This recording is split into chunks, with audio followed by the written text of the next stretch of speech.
How to stream Netflix on Discord. Hello guys, today I'll show you how you can stream Netflix on Discord. So follow along. First of all, you can see I've opened up the netflix.com on my browser. To stream Netflix on Discord, simply open up the Discord application on your PC and make sure your account is logged in. After logging in, you'll be on the dashboard of your account. Here, select any of the preferred server.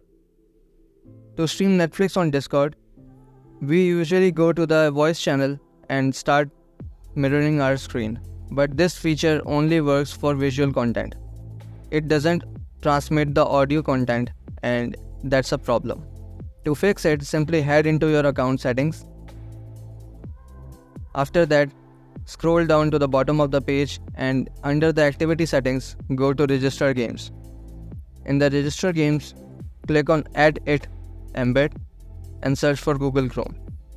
Now make sure the toggle overlay is turned on. After that, close the settings and you can see there is an overlay of Google Chrome at the bottom of your screen.